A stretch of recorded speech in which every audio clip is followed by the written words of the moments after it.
नमस्कार, आप देख रहे हैं उत्तराखंड का विशेष बुलेटिन अपना उत्तराखंड और मैं हूं आपके साथ अंजू भाटी। चलिए बुलेटिन की शुरुआत करने से पहले जल्दी से नजर डालते हैं हेडलाइंस पर। उत्तराखंड सरकार के निर्देश पर शासन का आदेश, उत्तराखंड में सांस्कृतिक उत्सव मनाने के संबंध में दिया आदेश। गुलदार दिखाई देने से वन विभाग हुआ अलर्ट, गुलदार का आतंक लगातार जारी, 2 शावकों के साथ दिखाई दिया गुलदार। पश्चिम विक्षोभ सक्रिय होने के आसार, क्षेत्रों में देखने को मिल सकती है बर्फबारी, इलाकों में हल्की बारिश होने के भी आसार। चीला मार्ग पर सड़क दुर्घटना में 2 रेंजरों की मौत, नई गाड़ी का ट्रायल कर रहे थे विभागीय अधिकारी। 5 कर्मचारी गंभीर रूप से हुए घायल, 1 महिला कर्मचारी हुई लापता। इस वक्त की अहम खबर सामने आ रही है।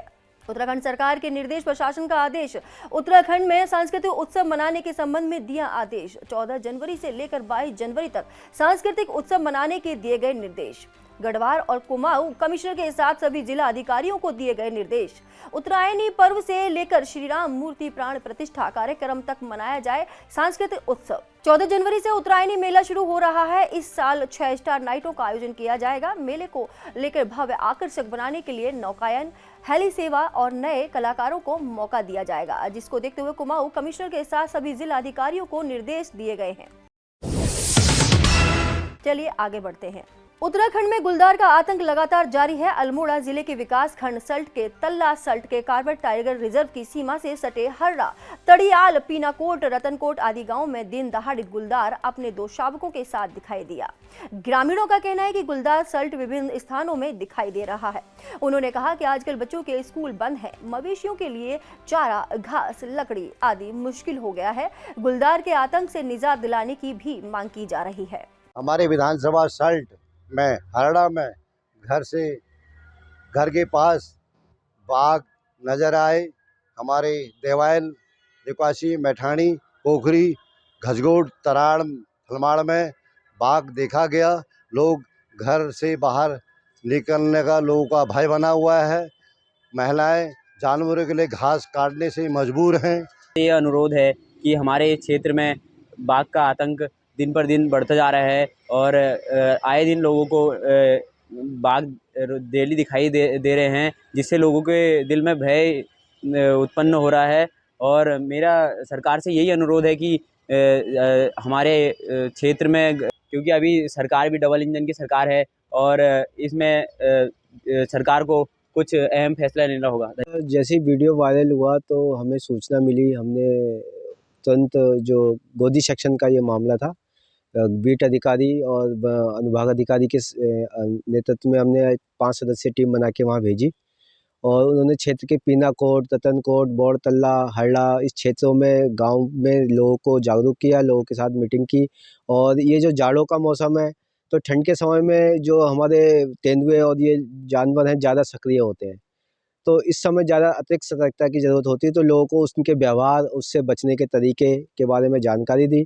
इसके अलावा उसकी सक्रियता का पता लगाया जा रहा है। अगर उसकी सक्रियता ऐसी है जो लोगों को नुकसान पहुंचा सकती है तो उसके लिए ज़रूरी कदम उठाए जाएंगे और पिंजरे की भी मांग की जाएगी।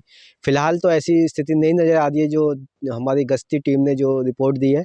तो अभी हमारा फोकस केवल गश्त करने पे और लोगों को जागरूक करने पे है और उसका मूवमेंट पे ध्यान रखने के लिए। इसलिए हमने अभी एक टीम और बना दी है, 2 टीमें बना दी हैं, एक गोदी सेक्शन की, एक घट्टी सेक्शन की।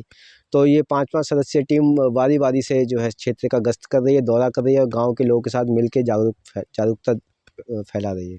हाँ, चूँकि ये जंगली जीव हैं तो जब भी वो गाँव के आसपास के क्षेत्रों से गुजरते हैं तो लोगों का भय होना स्वाभाविक है। परंतु ये सोचना पड़ेगा, ये देखना पड़ेगा कि जो हमारे घरों के आसपास के क्षेत्र जो जंगल के रूप में तब्दील हो गया है, उसके कारण वो गांव के आसपास अट्रैक्ट हो जाते हैं और गांव के आसपास आ जाते हैं। तो पहली बात तो ये है कि हम लोगों को गांव के आसपास, अपने घरों के आसपास साफ़ सफाई रखनी होगी, जिससे कि दूर से ही कोई भी तेंदुआ या जंगली जीव हमें दिख जाए, जिससे कि अगर जब उसको छुपने के लिए आवरण नहीं मिलेगा तो नज़दीक, घर के नज़दीक नहीं आ पाएगा। दूसरी बात यह है कि रात के अंधेरे में और सुबह जल्दी में अकेले ना निकलें घर से बाहर। बच्चों को और बुजुर्गों को शाम को देर तक और सुबह जल्दी बाहर ना निकलने दें। जब भी आप कहीं जाएँ काम से जैसे महिलाएं हमारे गांव में पहाड़ों में महिलाओं के लिए घास के लिए और लकड़ी के लिए जंगल जाना होता है, ये उनकी दिनचर्या का हिस्सा है। तो आप 4 या 5 महिलाएं मिलके इकट्ठी होकर जा सकते हैं, जिससे कि एक दूसरे का साथ भी बना रहता है, एक दूसरे की मदद भी हो जाती है और जंगली जानवरों से भी सुरक्षा हो जाती है। जंगली जानवर का अपना एक नेचुरल एक उसकी हैबिट होती है, वो जब भी इंसानों को देखता है तो वो भी घबरा जाता है, इंसान भी घबरा जाते हैं। तो उस चक्कर में उस कारण से उनके बीच आपस में कन्फ्लिक्ट की सिचुएशन क्रिएट हो जाती है। तो इससे जो कन्फ्लिक्ट होता है उसकी वजह से ही कोई ना कोई घटना सामने आती है। तो इसमें ज़रूरत है कि लोग जागरूक हों, उनके व्यवहार को समझें और उसके अनुरूप कार्यवाही करें। हमेशा जानवर इंसानों से बचने का प्रयास करता है, जब भी कोई घटना होती है वो इस कारण से हो जाती है क्योंकि जानवर भी कन्फ्यूज हो जाता है और लोग भी कन्फ्यूज हो जाते हैं, ये स्वाभाविक है। इससे बचने का एक तरीका है कि हम जागरूकता रखें, अपने घरों के आसपास साफ सफाई रखें, जिससे कि जानवर दूर से हमें दिखे। मुख्यमंत्री पुष्कर सिंह धामी ने दीदी भूली महोत्सव में शिरकत कर डुंडा और बगोरी क्षेत्र के पारंपरिक ऊन की कटाई करने वाले चरखा चलाए। इस दौरान मुख्यमंत्री ने करीब ऊन की कटाई कर पारंपरिक ऊनी वस्त्रों को बढ़ावा देने का संदेश दिया। साथ ही डुंडा और बगोरी से पहुंची महिलाओं को चरखा चलाने और ऊन कटाई की जानकारी ली। बागेश्वर के सरयू गोमती संगम पर आयोजित होने वाले उत्तरायणी मेला 2024 को लेकर जिला प्रशासन और नगर पालिका बागेश्वर तैयारियां अंतिम चरण में है। बागेश्वर की एसडीएम मोनिका और अधिशासी अधिकारी हयात सिंह परिहार द्वारा आयोजन की जानकारी देते हुए बताया कि 14 जनवरी से उत्तरायणी मेला शुरू होगा। इस वर्ष 6 स्टार नाइटों का आयोजन किया जाएगा। मेले को भव्य आकर्षक बनाने के लिए नौकायन, हेली सेवा और नए कलाकारों को मौका दिया जाएगा। जो हमारा इस वर्ष का उत्तरायणी 2024 का कार्यक्रम है, इसका उद्घाटन जो है वो 14 जनवरी को प्रस्तावित है और इस वर्ष में जो मेले का ड्यूरेशन प्रस्तावित किया गया है, यहाँ की जो मीटिंग हुई थी, जो सम्मानित जनप्रतिनिधि है और आदरणीय जो जिलाधिकारी महोदय है उनकी अध्यक्षता में, तो 7 दिवस का ये ड्यूरेशन फिक्स हुआ है। 6 नाइट्स का हमारा प्रोग्राम रहेगा। तो इसमें जिलाधिकारी महोदया ने जो निर्देश हमें दिए गए थे, तो आज पूरा भ्रमण भी कर लिया गया है और हमारी जो इसमें छोटी छोटी कमेटियाँ बनी हुई है, चाहे वो कल्चरल है, चाहे वो स्पोर्ट्स है, चाहे वो प्रचार प्रसार की है, सभी कमिटीज़ के साथ भी हम लगातार बैठक कर रहे हैं, जिसमें स्थानीय लोगों को भी इन्वॉल्व करा गया है कमिटीज़ में। और आज यहाँ पे जो हमारा नुमाइश खेल चुकी है, वो मुख्य मैदान रहता है हमारी सभी प्रकार की एक्टिविटी के लिए। तो यहाँ पे तैयारियों का जायजा भी लिया गया है। इस बार नौकायन पिछले साल भी था, इस साल भी नौकायन है और झूले चरखे सरकसी पिछले साल भी था, इस साल भी हैं। और हेली सेवा के लिए हमारा प्रयास भी जारी है। अगर हेली सेवा हमें मिल जाती तो हम हेली सेवा का भी वो करेंगे, कोशिश करेंगे। और एक नया जैसे कोई म्यूजिशियन अगर हमें ढंग का मिल जाए तो एक नाइट में उस हम जो है म्यूजिशियन का प्रोग्राम रखने की बात चल रही है। मौसम विभाग के अनुसार उत्तर भारत में एक बार फिर से पश्चिम विक्षोभ सक्रिय होने के आसार हैं, जिसके चलते उत्तराखंड में बारिश के साथ अधिक ऊंचाई वाले क्षेत्रों में बर्फबारी देखने को मिल सकती है। अधिक जानकारी देते हुए मौसम विभाग के निदेशक विक्रम सिंह ने कहा, 9 जनवरी को प्रदेश के अधिकांश इलाकों में हल्की बारिश होने के आसार हैं। वहीं 3000 मीटर से अधिक ऊंचाई वाले क्षेत्रों में बर्फबारी देखने को भी मिल सकती है, जिसके चलते तापमान में भी गिरावट दर्ज होने का अनुमान है। बिल्कुल 8 तारीख आज आपकी जनवरी की हो गई है ये, और अभी तक तो देखिए एक्टिविटी मिले नहीं, चाहे पोस्ट मानसून सीजन था या जनवरी के भी ये पहला वीक निकल गया है।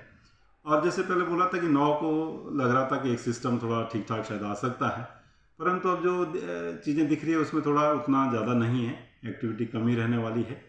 तो आप ये कह सकते हैं कि ठीक है, जो हमारे अंदर के डिस्ट्रिक्ट है उत्तराखंड के, उत्तरकाशी, चमोली, रुद्रप्रयाग, पिथौरागढ़, बागेश्वर है, तो इनमें तो कुछ जगहों में स्कैटर्ड एक्टिविटी, कुछ जगहों में आप ये कह सकते हैं हल्की बारिश या बर्फबारी है, वो मिल जाएगी। जहाँ तक बर्फबारी हो 3000 मीटर या उससे ऊपर के क्षेत्रों में।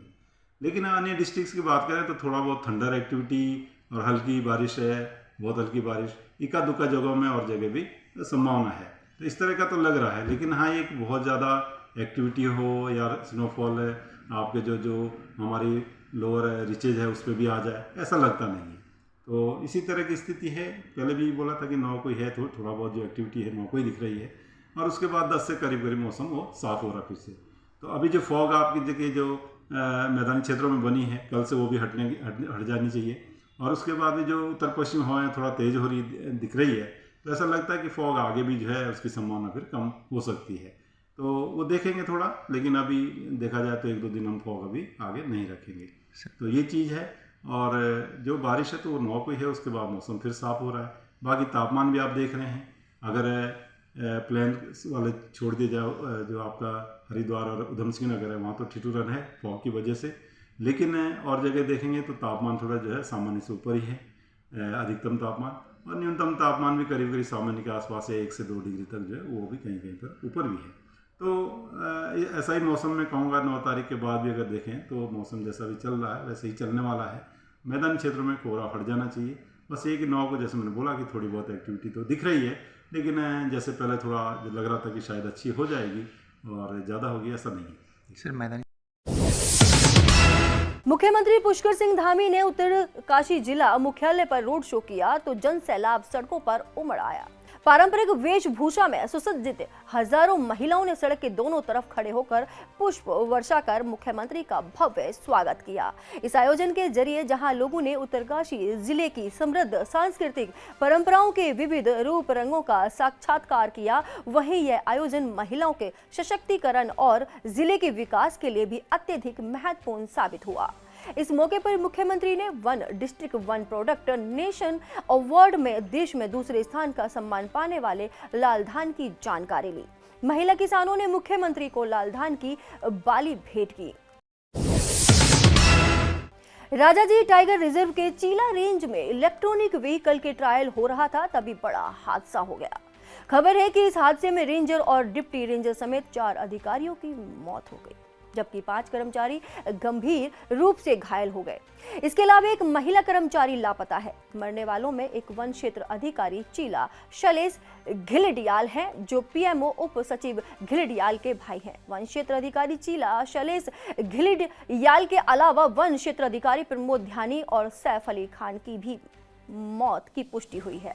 वहीं ड्राइवर हिमांशु गुस्साई घायल बताया जा रहा है। इसके अलावा 5 लोग घायल बताए जा रहे हैं। वहीं एक महिला कर्मचारी लापता है। इलेक्ट्रिकल व्हीकल के ट्रायल लेने के दौरान इस दुर्घटना के होने की पुष्टि प्रमुख वन संरक्षक अनूप मलिक ने ही की है। मामले की सूचना मिलते ही पुलिस और वन विभाग की टीम मौके पर पहुंच गई थी, जो आगे की कार्रवाई में जुटी हुई है। इस घटना के बाद वन विभाग में हड़कंप सा मच गया।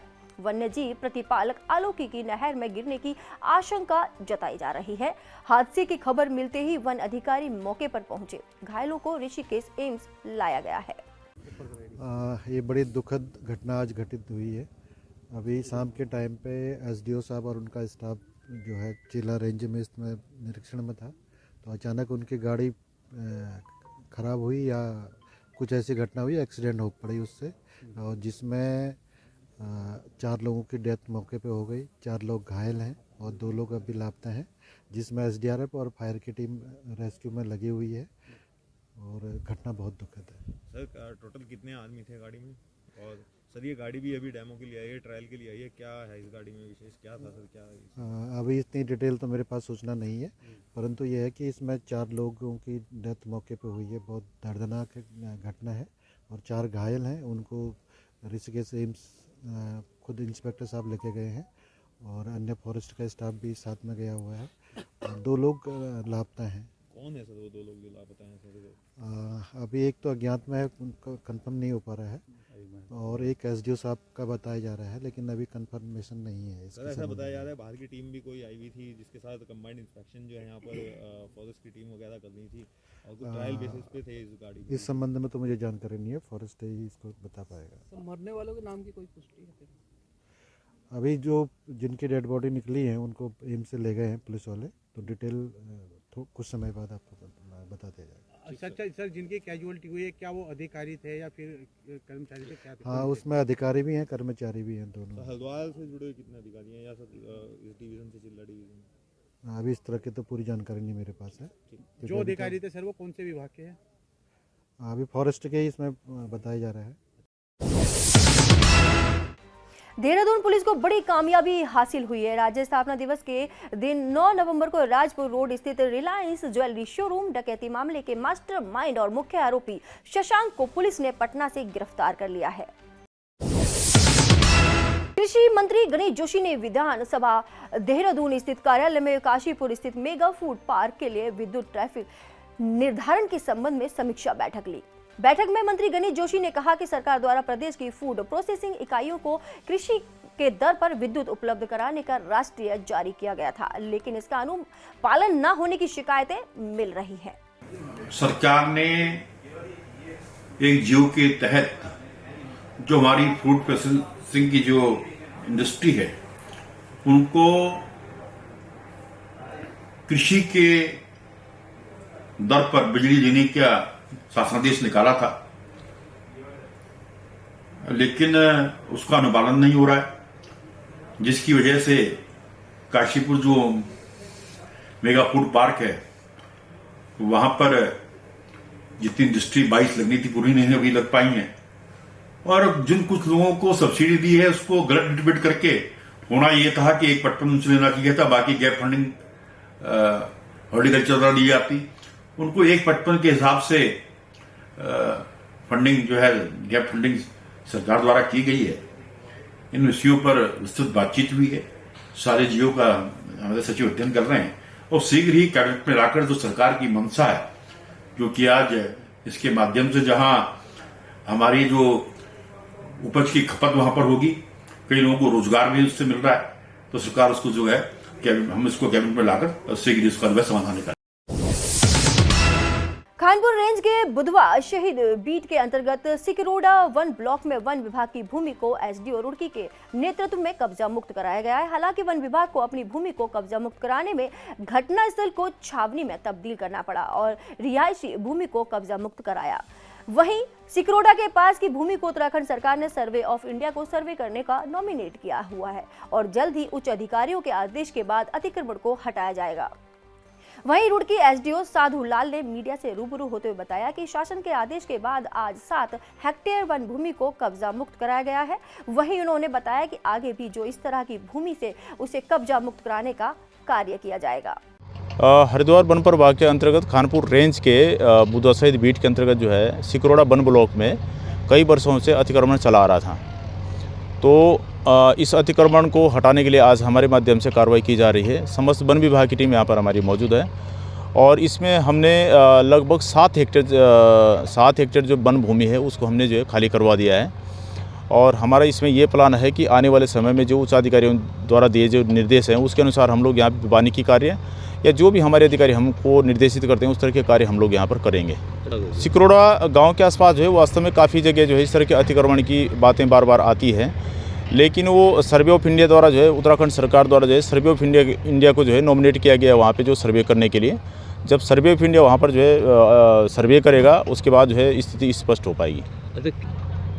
अभी इस तरह का आंकड़े हमारे पास इस तरह के क्लियर आंकड़े नहीं है, लेकिन यह है कि वहाँ पर एक प्रकरण बहुत पहले से चला आ रहा है और उसमें क्योंकि जो अतिक्रमणकारी है वो कुछ और आंकड़े बताता है, हमारे वन विभाग वाले हम लोग कुछ और आंकड़े बताते हैं, लेकिन जब सर्वे ऑफ इंडिया द्वारा जो है यदि सर्वे पूरा होगा तब ये बात स्पष्ट हो पाएगी। इस बुलेटिन में फिलहाल इतना ही। हर खबर देखने के लिए जुड़े रहिए मेरे साथ। उत्तराखंड का विशेष बुलेटिन अपना उत्तराखंड।